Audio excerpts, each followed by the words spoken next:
Hey, what's up, phone lovers? Welcome to the Mobile Roar podcast for the week of March 31st, 2016. I am Joe Fidua. And I'm Chris Chavez. And that's all you're getting today because Ashley, it is her birthday today. So, as she can, she's taking the day off. So, we wish Ashley a happy birthday. Happy birthday, Ashley. Everyone else, if you're listening to this, you should get on Twitter or whatever and wish her a happy birthday too. Yeah. So we'll probably have a shorter episode for you this week. Not a ton of big news in the world of mobile to talk about. But Microsoft did have an event earlier this week. And not good news out of that event, I have to say. Yeah. For phone fans, at least. They had a lot of really cool stuff for Windows 10 PCs and Cortana, which we'll talk about a little bit later. But for Windows Mobile or Windows Phone, Windows 10 Mobile, whatever they're calling it now, not good news. So I think it was mentioned twice.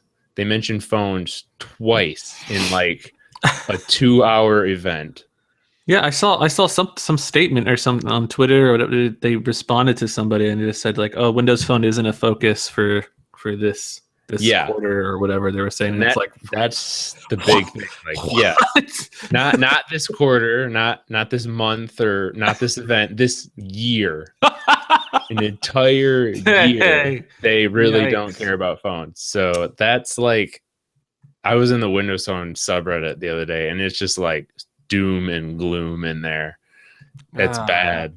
It sucks because I still feel like Windows Phone is a great platform, but I mean the reality of it is there's just not room for Android and iOS and a third mobile OS, and it's crazy to think about, but they really Android's dominating so hard, which is good. I mean it's great for Google and Android, but it sucks if you want a little bit of diversity in your smartphones.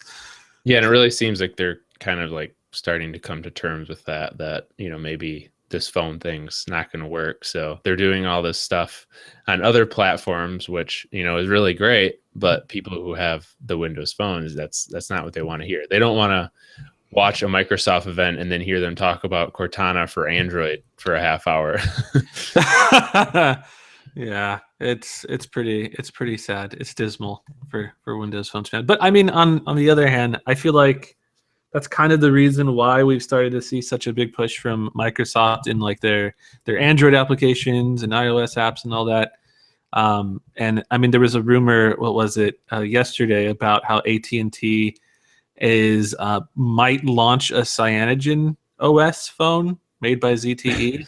And do you imagine the amount of bloatware on that? Yeah, I mean, with Cyanogen OS, I mean, they really go hard with Microsoft integration. There was this video I saw from The Verge at Mobile World Congress where I guess they went to some private briefing with Cyanogen. And I mean, it is the Microsoft apps and services, it's pretty deeply integrated into the OS. At this point, it feels like Cyanogen OS is really just kind of like Windows Phone in Android. It's like it's so crazy. Even like the camera app, you can push a button and it like will take you to the hyperlapse. Like the hyperlapse feature is like integrated inside the camera app, and it's like. And Cortana is probably like where you would use Google Now. Exactly. So now you just say anywhere on the phone, you say, "Hey Cortana," and it pulls up Cortana, which is pretty crazy. So. It's starting to feel like maybe that's the direction they're going to take. It's kind of like the old Trojan horse thing where they're going to kind of get onto people's phones one way or another. And it just doesn't look like Windows Phone is going to be it. And honestly, if you do like Microsoft and you have a Windows Phone, like that should be exciting to you because you're not going to have the app problem that you have on Windows Phone, and you're going to have all those great services. Like I still use a lot of Microsoft apps on my Android phone. Yeah, I have a lot of them too. Cortana is like great. Cortana is awesome. If you like Cortana, get one of those Cyanogen phones and keep using it. Yeah, and this is where I kind of feel like Apple is sort of not falling behind, but just I really feel like they should put a focus in the same way Microsoft does. I mean, I guess they don't necessarily have to, but I would love to see some, Apple applications for Android and stuff. Something Apple Apple applications for Android, just because it's so weird that they're completely ignoring it, and there just isn't any Yeah. stuff. I mean, We have whether it's Apple Music, and that's like it. that's it. But I mean, like if they can get iMessage or something like that, that would be Oh God, huge. they'll never bring Huge. iMessage because that is like one of the single things that keeps people from switching to Android from iPhone. I don't. I mean, yeah, they kind of use it like that, but I mean, I feel like if they did do that, that would just be great. Because I mean, I can't even. I'm sure Apple has the numbers and this and that, but I'm sure there are. I mean, millions upon millions of people that have an Apple laptop, but they use Android phones, and I'm one of those people. So it's like, it's really annoying and frustrating because I mean, in a way, I kind of want to switch over to Windows now, just because it's like there's all those great Microsoft apps and stuff that are available for Android. So. Yeah, I think Apple's slacking. Yeah. So moving on from Microsoft, talk about this weird Samsung Good Lock thing. Oh man. So Samsung released in the Galaxy App Store. It wasn't available in the Google Play Store for whatever reason. Probably because it's like extremely beta and just kind of weird, even though there was no beta tag on it. It's called Good Lock, and I guess it's supposed to be somewhat similar to. Oh, bye, Joe. He went to go take his cake out of the oven. But for our listeners, it's supposed to be like I guess the name suggests that it's just a lock screen, but it's not really a lock screen. It's basically an updated system UI, and it completely changes the look of TouchWiz as it relates to the Galaxy S7. I believe it's also available for the Galaxy S or Galaxy Note 5, but it changes the lock screen, it changes the notification shade, and it changes all the quick settings that are in there. It changes the recents UI as well. So it's pretty in depth. It's a lot more than just the lock screen, and it's interesting because it feels more like an experiment more than anything. It's like a very experimental UI, and even installing it on the phone gets really hot. It lags up in some places. It's like it really is much more than just the lock screen. But the notification shade, when you pull it down, it looks very, very similar to stock Android. The colors are all wigged and whacked out, but you can change those as well. It's got these things called routines for the lock screen, and you can set specific times a day to show you different shortcuts on your lock screen and different widgets and different colors and this and that. So it's an interesting take, and it's kind of weird to see. I guess the big question is like, why is Samsung doing this? Why did they even release this? And to me, I feel like it's more of like it's a look into the mind of Samsung and possibly where they would have taken Android had the Google kind of loosened up on the reins and let them take TouchWiz however the hell they wanted. I feel like this is kind of sort of the direction Samsung would like things to go for Android, and that's just to completely change the UI and OS and the way everything behaves. I haven't seen like a Tizen phone in a while, but is this Good Lock anything like Tizen? I haven't seen Tizen in about I think it's been like 2 years. Yeah. And from what I remember on Tizen, it was very, very different. It still wasn't anything like this, because that's what my initial impressions or whatever my expectations were, that, it's going to change it into more of like the way Tizen operates and the way they handle things. But it really didn't. It's just kind of like a big, and I said it in my post, but it's like a big cluster F. And it's weird because there's a lot. I mean, you immediately, because we're so used to Android, we've been playing with Android phones for the better part of almost a decade now, and it's just so weird to have to reprogram your brain and completely learn a whole new OS. And that's kind of what this feels like. It's just so different from what we're used to with Android, and you can see how this would never fly. Google would never allow something like this to happen, at least not with their services on the phone. But it's so different in the way everything behaves, and you kind of have to like your immediate impression or just reaction is that like, this nothing happens the way I want it to happen, and you think that makes this bad. But I mean, if you try to stick with it for a little bit and play around with it, there are some good ideas. There's some things that I did like about it. I appreciate the fact that Samsung is kind of trying to improve upon notifications on Android. There's a way to swipe them, and you can move them to like this keep section. It's like a little keep tab, and then which is actually pretty handy, because if there's a notification, you don't want it, clogging up your notification feed, but maybe you want to address that later. Normally on Android, and I've done this before too, where I've swiped away a notification, was like, shoot, what the heck? I think that was something important, and there's no way to tell where the heck. There's not even an undo button. Yeah, there's not an undo button. I mean, even if they had just had a like a history of like your notification history, you can click something and see all your notification history. That'd be really, really cool. But yeah, so this kind of addresses that. You can move some stuff to the keep section and address some of these notifications later. It was really kind of weird. I think everybody that played around with it ended up going back, and even the Samsung Knights that came in and this is great. I can't believe you're talking bad about this, and it was just so frustrating to see this in my posts with people really trying to defend it. And like I said, I appreciate that there are some good ideas in there, but overall it's kind of just it's not handled very well, and it's just like a big mess. What's crazy to me is how easy they can like completely change how everything on the phone looks. Like, it requires a reboot, but like there was no software update or anything like that. No, it updated the system UI on the phone, and and it does require a reboot. So I mean, you could tell it's pretty deeply like integrated, and it's just so weird. And that's kind of where I think it was the most frustrating part for me, was because all these years you have people asking Samsung, give us a stock Android UI, give us, even if it's not as full featured as TouchWiz, at least make something available. And typically what we used to think was that they would have to introduce some kind of like ROM. Oh, let us flash stock Android on there.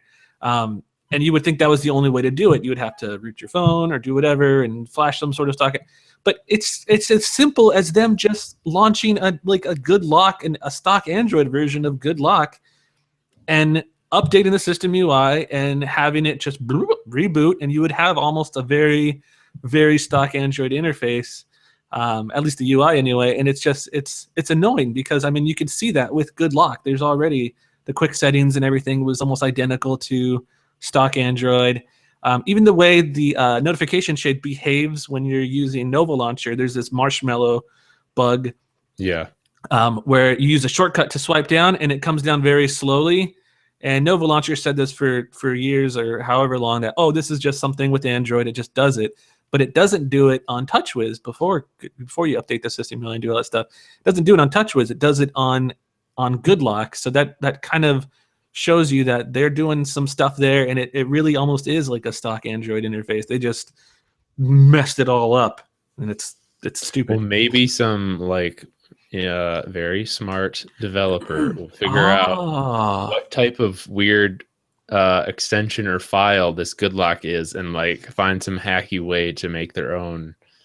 That would be awesome. Maybe it is. Maybe it's a sign of things to come. I mean, I would love for a Good Lock Google Play Edition, and I mean, I think a lot of people would be really, really happy, and that would pretty much just shut up, all these people that are always, going on about how they hate TouchWiz and Samsung software sucks and all that stuff. I mean, that would be a really good first step into kind of quieting those people. For sure. All right, moving on. We've got a few little stories here. So the HTC Vive orders have started processing, though we still don't know when it's actually going to ship. I think they just because the Rift started shipping this week, and actually people are getting it, and so I feel like HTC was just like, hey, let's remind people that the Vive is around. Let's mark all these orders as processing. So yeah, people are getting notifications of processing, and they also released a picture, a cool exploded view of what's gonna come all in the box. So kind of exciting, but yeah, we still don't really know when that's going to be shipping out. Probably sometime in May. Cool. So Snapchat, holy crap. Snapchat got big Snapchat update this week. Yeah. Yeah. They're calling it Snapchat 2.0. Chat 2.0. Chat 2.0. Yeah. This is just the chat part of Snapchat. So if you use Snapchat before, you know that there's kind of like this weak, not very powerful chat that you can swipe over to and chat with people, and you can send like photos and just like text messages, stuff like that. You can do a weird video calling thing, but I don't think many people really used it. I know I didn't use it very often. I don't know. How about you, Chris? You don't even use Snapchat in general very often. I didn't really use it too much. Yeah. To be but it was now really confusing, and it didn't really. It's like, why would I message someone on here? If I saw like an interesting snap, I would jump onto Hangouts and just message them there. Like, I mean, the times I used it was like when someone sent me a snap and I didn't want to send a snap back, but I just wanted to like comment on it, you know? Yes, that happens to me a lot. Yeah. That's what I would use it for. But even then I didn't use it very often. Yeah. But anyway, so it's completely revamped now. When you swipe over on it, there's like a bunch of different things you can do. So you can send photos like you could before, and there's stickers now. So kind of like Facebook stickers, something similar to that. If you want to be taken seriously in messaging, you have to have stickers. Gotta have stickers. No matter what.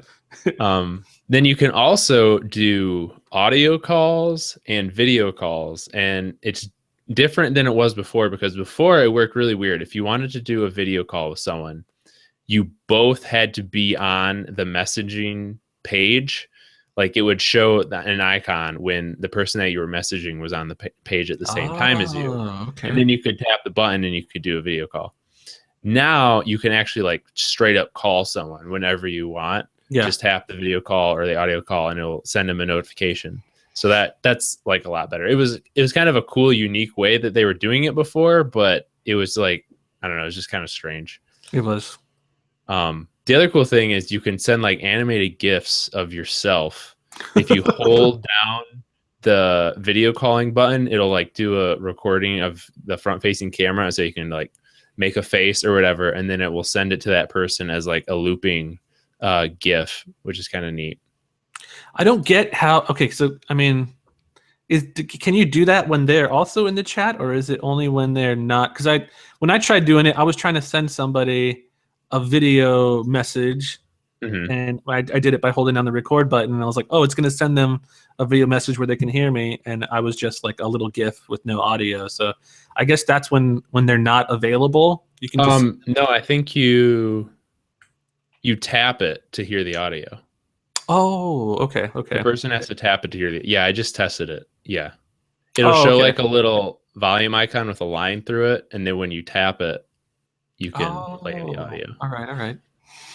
Yeah, it's pretty crazy. It's actually kind of fun now. So yeah, I feel like everyone's kind of gotten used to Snapchat, and then their big update with like the little faces and animated stuff. It's like that was really fun and really exciting, and then the whole videos. What is it? The live stories. Live stories. That was really fun and interesting. And then now with Chapter 2.0, it's like it's gotten fun and interesting again, but with the messaging portion, and that was always kind of their big weak spot. So it's kind of cool now. And they also changed the way stories work a little bit. I don't know how I feel about this change. So if you're watching like a story from someone and then that story ends, it will automatically switch to the next person in your list story. They'll just keep playing, so you can kind of just like lean back and watch all your stories. You don't have to, yeah. And then if you want to skip a story, you can like swipe, which I like that, but I wish it would remove the story from your like feed. Like I wish you could swipe and just be like, okay, I'm done with the story. I don't want to watch it.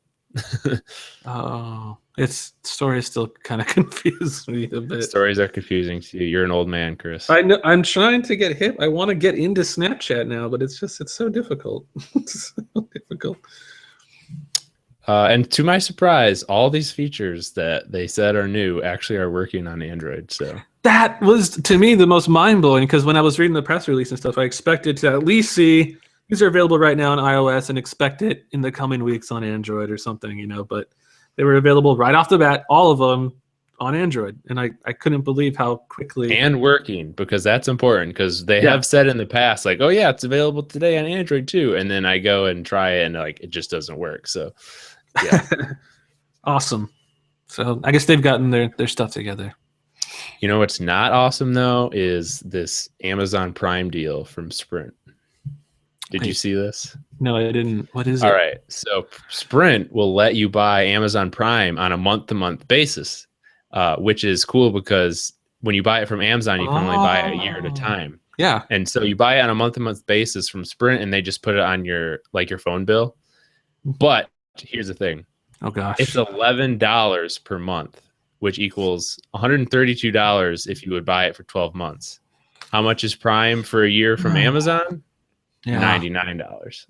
So it's either you want. I mean, it's kind of that's how usually a lot of stuff works when you put stuff on installment payments, and even with like what is it? I forget. There's other services and stuff like even storage. It's like, oh, you can pay monthly, like $3 a month, or you could pay just for a full year and save a couple dollars Yeah. at the end of the year. So I mean, I guess that does make sense, but I could see that like if it was like that from Amazon though, like if Amazon had yeah, different why but don't like they do that? Sprint, I guess it's for the way that they explain it is like, okay, you can't afford $100 for Amazon Prime, but you really need Amazon Prime for like a couple months. You could just buy 2 months or 3 months or whatever.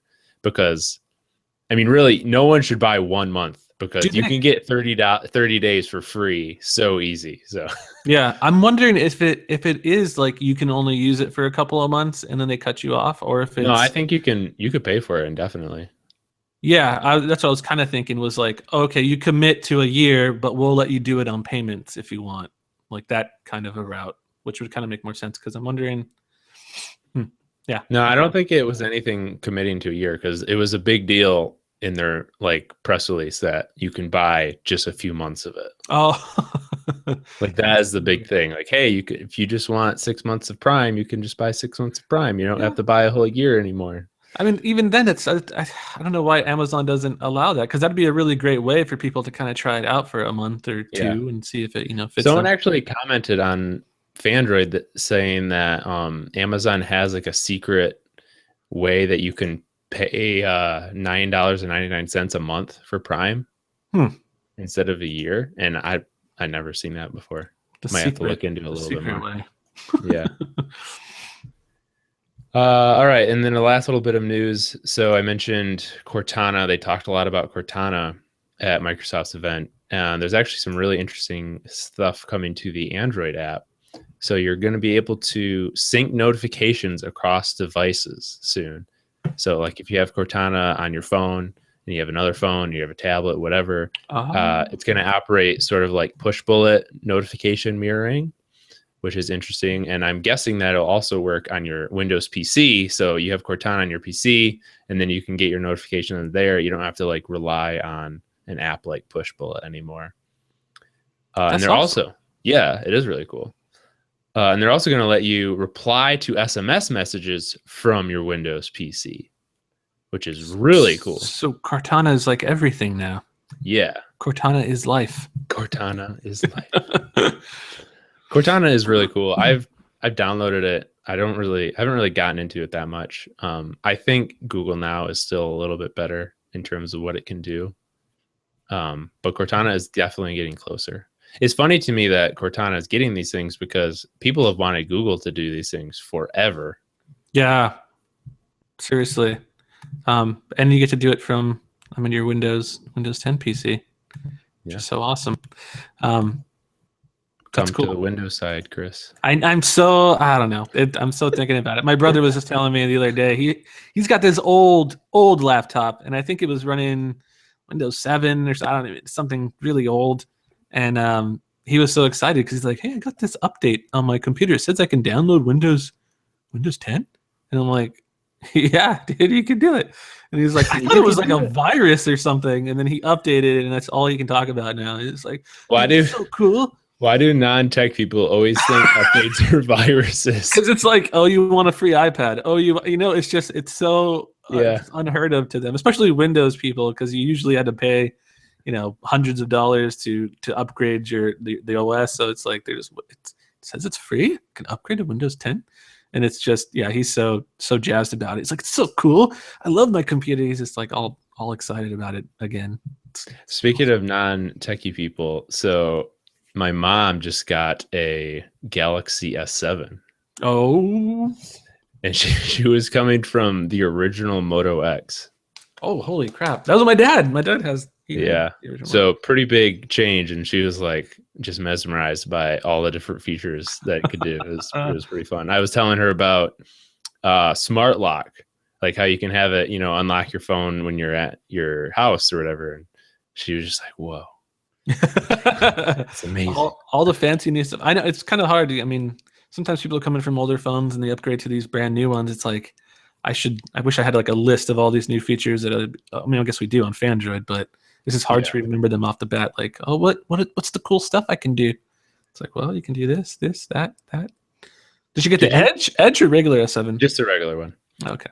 And it was in gold, but did they have the gold one at Mobile World Congress? I'm sure. Yeah, it was weird because in different lighting, the gold kind of looks a little silverish, or sometimes it looks really yellowish. I thought she had the silver one. I was like, "Oh, you got the silver one." She's like, "Oh no, this is gold." And I'm like holding it like 6 inches from my face. I'm like, "This is gold? It looks like silver." It's weird. Yeah, we had to. That's why Rob actually. There was so many times where we're asking people, the Samsung people, "Oh, can you guys get us a silver one? Because we want to do all the colors." And they kept handing us like more golds.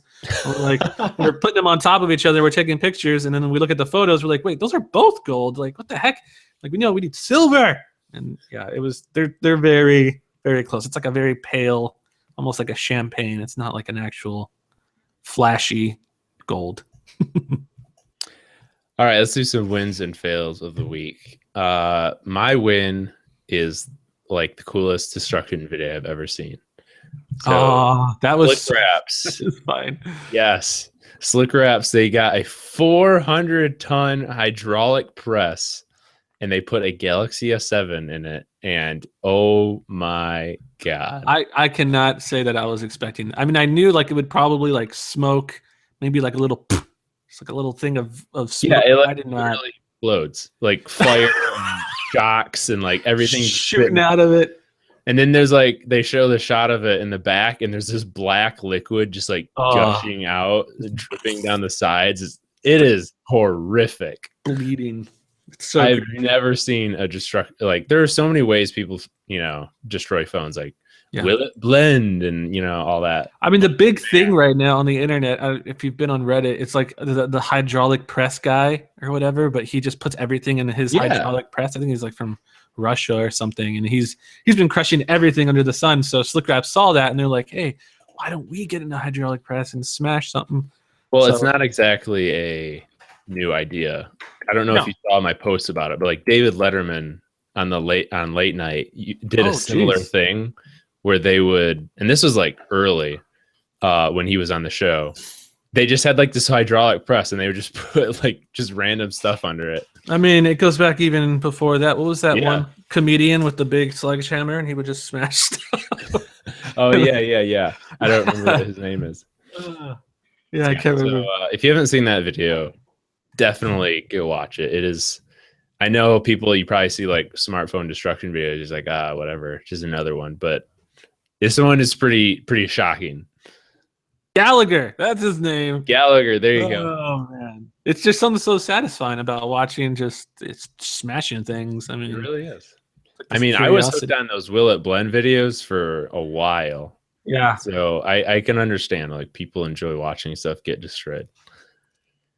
My fail of the week is going to be the calculator app. This is the stock calculator app that comes on Nexus phones. It's now in the Play Store. That's not my fail. My fail is that there's an Android Wear version of it.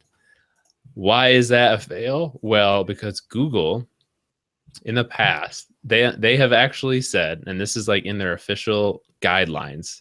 I'll look up the exact wording, but basically what they've said is there should not be anything in the UI that requires fine-grained motor skills. So like small button. This is something they used to be really adamantly about. Like I wrote a post a couple years ago. This was like when Android Wear was new and people were making all these apps for it. And I wrote a post like, it's time to stop treating Android Wear like a phone, because people were doing all these weird things like they're making launchers for it and this and that. And Google themselves at the time like was saying, fine-grained motor skills. You don't want that to be, in your app. And what is a calculator? That's all it is little buttons. So I don't understand. It seems like they've gone back on that. Not only that, I mean, just in order, I feel like you'd put almost the same amount of effort just to open the app and wait for it to load, and then to hit like the plus and minus, you got to like swipe out the little like plus and minus drawer to do the little actions and stuff. It's just, Yeah. I mean, it could be cool to have if you just can't access your. I don't know. I just think it'd be easier just to grab your phone and just to use the calculator on there. But I mean, that's some pretty fine motor skills there. The little buttons. Yeah. Trying to make sure you got to concentrate so hard. All right, what do you got for us? Oh, I guess I have a double fail this week. My first one is going to be, there was this big Instagram scare. Oh God. And it was the most annoying thing because I mean, I'm on Instagram a lot and then I just see it clogging up my feed. Everyone is just, I don't know who started it. It's probably 4chan, but there was this big thing about how Instagram tomorrow, that's like the sense tomorrow. of urgency.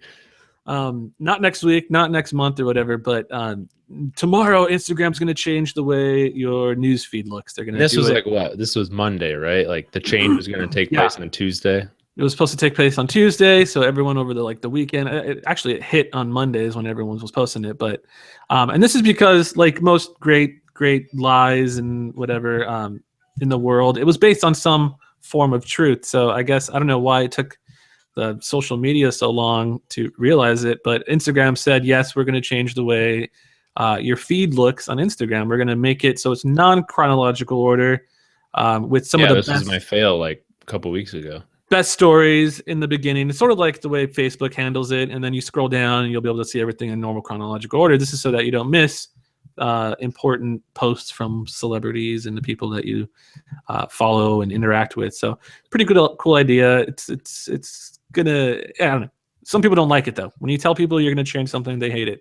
So all these ridiculous Instagram pseudo famous people started posting this little picture that just says turn on my notifications because tomorrow Instagram's changing everything and you're never going to see my photos ever again. You'll never see them again. And the reason it was just so annoying was because one, they weren't changing it tomorrow. Instagram said that it's still like they still have to even test it, and then even then it's going to happen in the coming months, not even the coming weeks, not even the coming days, the coming months. So it could be like a very long time before we see this. And if and when they do, I'm so sure they're going to have an option to maybe turn this off so you don't have to use it that way, which we don't know. I mean, it could go either way. Yeah, I mean, they are owned by Facebook, and Facebook has that own option. So yeah, and you can still go chronological order. So I'm guessing Instagram's going to do the same thing. They're going to do right by their users. But either way, we don't know.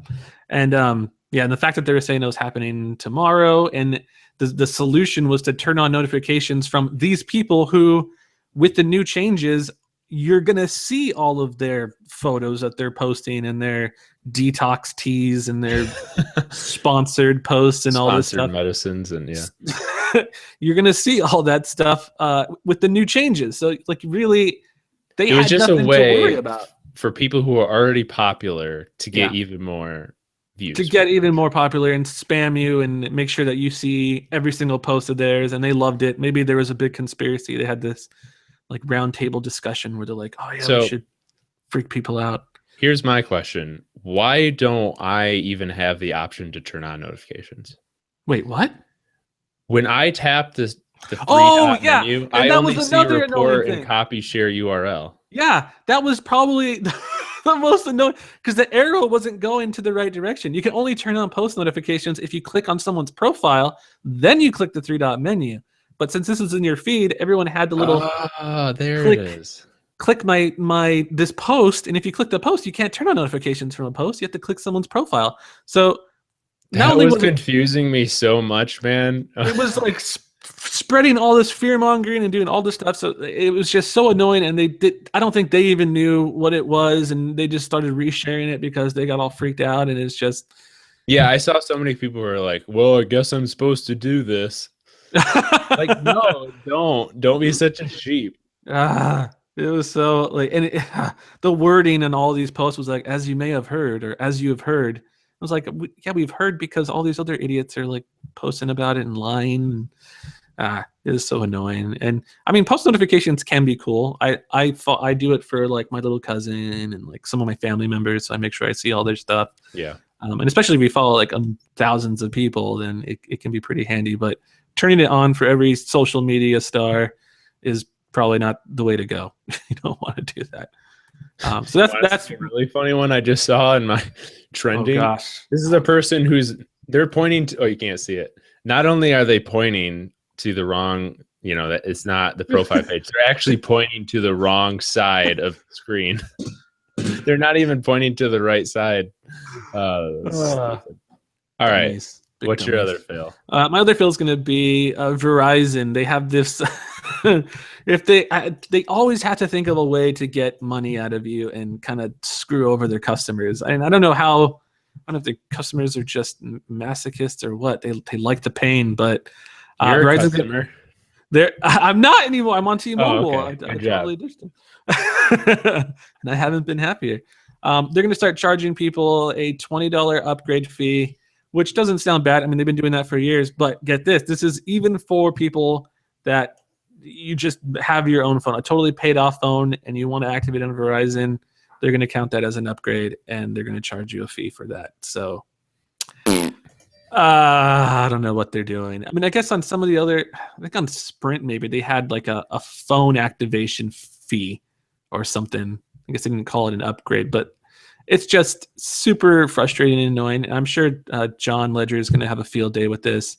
I haven't seen his Twitter account today, but did you see they gave him his own emoji on Twitter? Yeah, it's him and the Pope now. They're the first, I can't believe that. The first two people on Twitter to get their own Twitter emoji. So if people don't know, if you're not on the social network on Twitter or whatever, but Twitter makes their own special emojis for like specific events or certain things. They had some really cool Star Wars emojis, which I was really kind of liked. Yeah. And then as far as people go, the Pope had his own emoji created just for him. And then now John Ledger, T-Mobile CEO, has his own. And they're pretty stingy with the custom emojis. And then yeah. I just could not believe they would give one to John Ledger. out of all people. I mean, it's kind of funny because Rob, our the guy that runs Fandroid, our editor in chief, we created his own emoji for like our own little chats that we have. Oh, in Slack, yeah. In Slack, he has his own little emoji, which is pretty hilarious. I don't know who created that, but it's freaking funny. I mean, I wish I could get my own emoji. Who do I gotta talk to? Twitter would let people make their own emoji for a hashtag. That would be so awesome. Maybe just for verified Twitter. People. Yeah, that was gonna say Twitter would get pretty messy. people just had a field day with that. Yeah. I just want mine to be a big hot dog. That'd be great. Is there not a hot dog emoji? Now there is on the new update. Good. All right, app picks. So my app pick is, I don't know, it's not really an app pick. It's something that you do inside of an app. The app itself is Facebook Messenger, which everyone knows about. But there's a secret game in Facebook Messenger that I have been playing way too much. It's a basketball game. So basically all you do, if you haven't seen this yet, when you're in a chat with someone, just put the basketball emoji, just type that out and send that, and then tap the basketball emoji once you've sent it, and it will open up this game.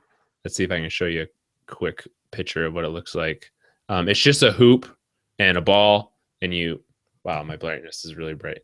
It's just a hoop and a ball, and then you fling the ball up to the hoop like that. Just a classic arcade game. Do it. Fling it. I want to see it. Okay. Without looking. Oh, missed. My high score is 33, if anyone out there wants to try to beat it. But it's really fun. It's like a simple arcade game. So after you pass 10, the hoop starts moving side to side. Oh. After you pass 20, it starts moving even faster. When you pass 30, it starts like bouncing around the screen diagonally. So it's really cool. And the thing I like about it is when you're done playing, it posts your high score like in the chat. It will say Joe scored 33 playing basketball. And then other people, it'll keep track of like the high score in your chat group. So if you have like a bunch of friends, you can all compete to kind of get the high score.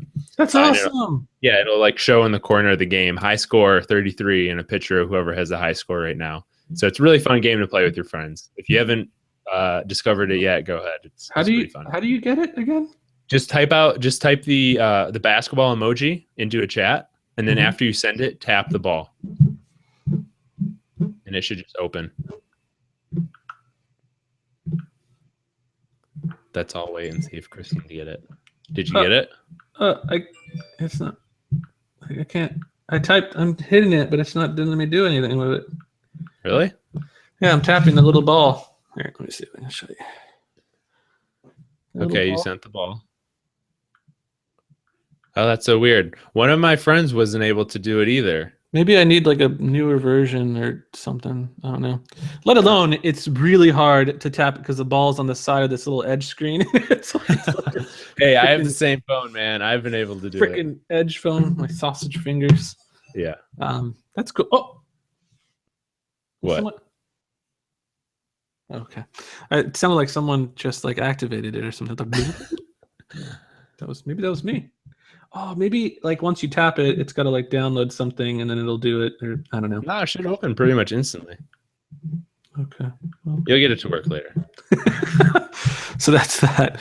My app pick is going to be Miitomo. Nintendo's very first. I swear I had a different app pick too, but this is actually the latest news, and I'm really excited about it. But it's Nintendo's first ever Android iOS app. And it's kind of like its own. We've talked about it before. I downloaded the Japanese version. Was playing around with that one for a while, but now I can finally set my location to the real one and tie my Nintendo account to it and all that fun stuff. But it's kind of like I guess almost like its own social network in a way. It's very, very weird. You create your own little avatar. Let's see your me. Show us your me. I was just messing around with making mine before we started. I have to finish it later. But if you've ever played on the Wii, making the Mii is a lot like on a Wii, where you make like the Miiverse or whatever. They have a lot of the same, like you change the nose and all that stuff. But the cool part about the smartphone is that, I just got 500 coins.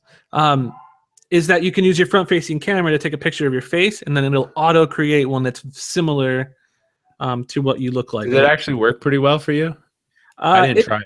It did actually. My girlfriend tried it and she didn't like what it was doing. It kind of made her look like a dude. So she was upset and just ended up having to create one from scratch. But mine, I think I did it. I had to hold it there for like a while, and it just keeps taking photos, and it keeps generating all these different ones, and you pick whichever one you think looks most like you. So one of those was actually pretty spot on. I only had to adjust like a few little things. It's so cool. So that's my, you're probably not going to be able to see it on camera, but my little guy just looks like, I posted screenshots, but just wandering around his empty apartment. Do you get to choose like the living place and all that? So true to life. Like the room or whatever? You can change your clothing. I haven't seen anything about your apartment, but I'm assuming you will be able to. Everything right now I'm seeing is just like clothes and accessories and all that stuff. So it's largely centered around you and your little avatar, and then Nintendo kind of helps facilitate conversations with your friends by asking you questions and bringing those answers and questions to your friends and kind of getting this little fun little conversation going. So it's a fun, neat kind of whatever little app. I don't see how too many like adults maybe will get into it. But, you know, if you're a kid at heart and you're really into Nintendo, I'm kind of a big Nintendo fanboy, and I love the little Mii characters. I think it's actually really, really, really neat. And I think it's going to be huge for Nintendo because if you look at like that Kim Kardashian app, which has billions of installs, and it's making Kim like even more filthy rich than she already is. It's generating millions in revenue. That's people just making all those little in-app purchases to make their little avatar look all cute and put little clothes on it. The real question is, if that is so successful for her, why has Kanye not made his own? Because he needs the money. I think that they brought Kanye into it. But and going back, we talked about this a while back, but that whole Kanye thing about him being in debt and all that stuff. Apparently, Kim tweeted out a little while ago that she's giving Kanye the $56 million that he's in debt, and it was hilarious because they're like, well, yeah, I guess she's giving it to him from that Kim Kardashian app, her app fund. She's like, honey, please, I make that in a day in this app. Yeah, Here you go.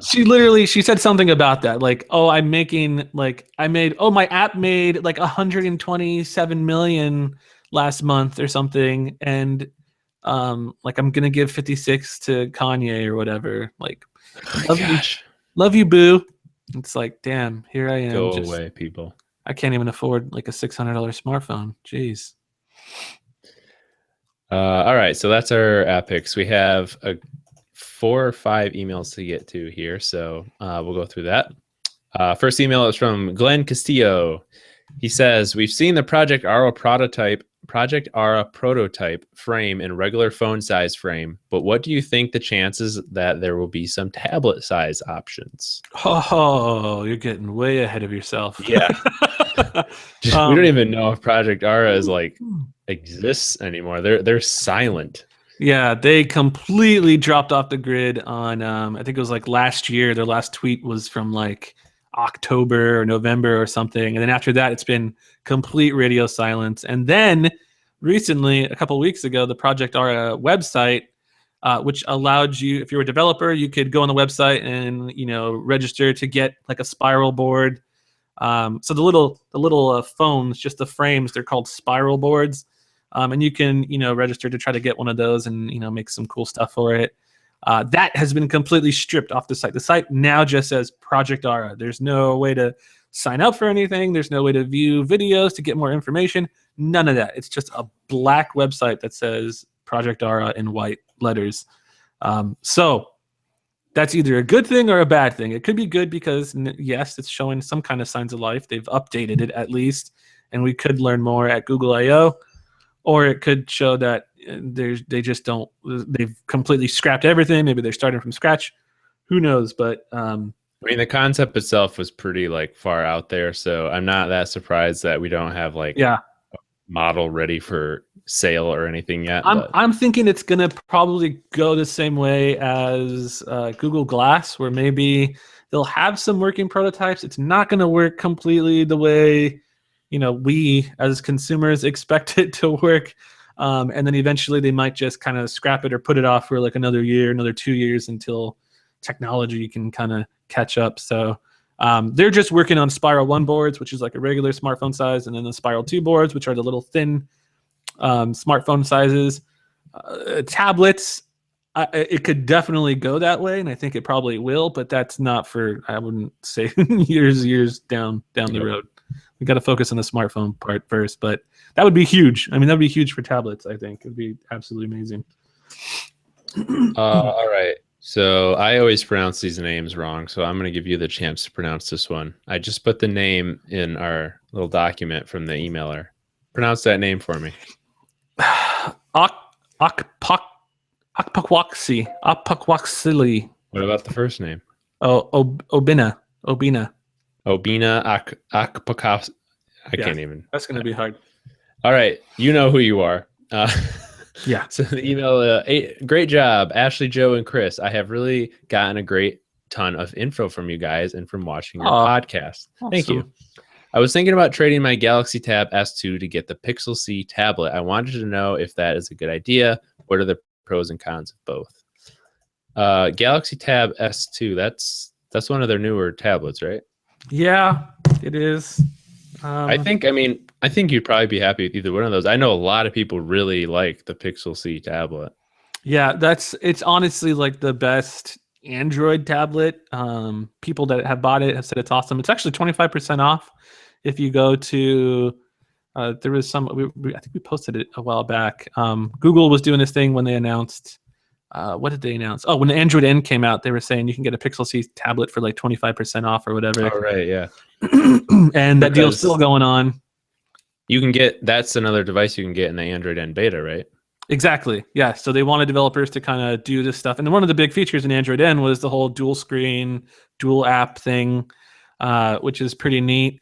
So they offered it at a discount for developers, but I mean, they don't verify if you're a developer. You just put your email in and they send you the code. So it's supposed to be aimed towards developers, but any regular person can do it. You just need to have that link and just go to the Google store or something to do that. But I think the Pixel C is a far, far better bet because tablets in general, age really fast. Yeah. And I mean, after 1 or 2 years, it's just not really going to perform the same way. And especially with Samsung tablets, it's just, I mean, whether or not you're going to get a software update and all this stuff is just really big hassle, something you have to worry about. And the Pixel C, as far as hardware goes, I mean, it's powerful. It's literally the pinnacle of Google's engineering. I mean, it's physically a Google tablet, and you're going to get updates all the time. And really, the only thing that the Samsung tablet would offer over a Pixel C is just like, the dual screen apps and all that stuff, which is already coming in Android N. So definitely 100% go with the Pixel C. All right. Our next email is from David Hollingshead. And this is not really a question. He just wanted to vent a little bit and rant. Oh. So if anyone remembers, David complained a while back about notifications that you cannot remove on HTC phones. And so he just got Marshmallow, and he thought that maybe would solve his problem, but it hasn't. He sent us a nice little screenshot. I didn't believe him until I saw the screenshot. I literally did not. Annotated notes and like arrows pointing at the stuff. So he sent us a screenshot, and it's like the HTC Media Player at the top is like a double wide notification that you can't make smaller. You can't compress it or anything. Then he's got a location found notification that you can't dismiss. HTC boom sound effect on, you can't dismiss. Connected to Wi-Fi, you can't dismiss. So he's got like these 3 notifications that he can't get rid of. He's got a super huge media player notification. And the notification that he wants to actually see is like buried. He has to scroll up to get to it. It's so terrible. We feel your pain, man. We wish we could help you, but yeah, it sucks. I mean, there's those options, like what is it? You could long press it and then go to the notification settings for whatever app is doing that. But usually it's like the system UI. He says that he's unable to disable them. Oh, yeah. Yeah, because sometimes it's the system UI app itself, and I don't even know if those would allow you to do that because you wouldn't get like actually really important notifications and things. So that does suck. I mean, I've noticed even on the Galaxy, like it's annoying how many notifications they give you for just stupid stuff. When I walk outside of my Wi-Fi area, if I leave my apartment, I'll get a notification that you've disconnected from Wi-Fi, and it's like, oh, thanks, I didn't. It actually like buzzes your phone. It just pops up in my notification tray. It doesn't buzz it, but it's just bloop, you disconnect. I have to swipe it away. It won't go away. At least with Samsung though, it puts like, so it does always say when you're connected to Wi-Fi, like what David has, but it puts your notifications above that. At least on mine. Oh, okay. I'm looking right now, and I have notifications. So it's like a lower priority notification. Right. So I mean, I can't get rid of it. I can swipe it away actually. Yeah. But at least it's below the important stuff. Yeah. HTC like puts everything at the top. I haven't. It's been a while. I mean, I skipped the HTC One M9. Last time I had HTC phone was the M8, and that just wasn't an issue at all. And that was actually kind of one of the things that bothered me about Samsung phones. But it seems like it's flip-flopped now or something. I don't know what HTC is doing. Well, HTC, you better fix it because you have a very upset customer right now. Yeah, serious. All right, last question is from Adam Jones. He said, and this is kind of directed at Ashley, so it's too bad she's not here. He says, hey, Ashley, your win about the Google Now command to add things to a list and keep is awesome. I had no idea. It does take unique list names into account, such as grocery lists as opposed to shopping lists. Also, you can add more than one item in a single command. I said, okay, Google. Oops, I better turn off my phone before I say this. Here you go. Okay, Google, add milk, Coke, and Mountain Dew to my grocery list, and it successfully added all 3 as separate items. Whoa. Thanks for sharing that win. It's made my wife's command of make a list so much easier to fulfill. Love the site and podcast. Huge fan.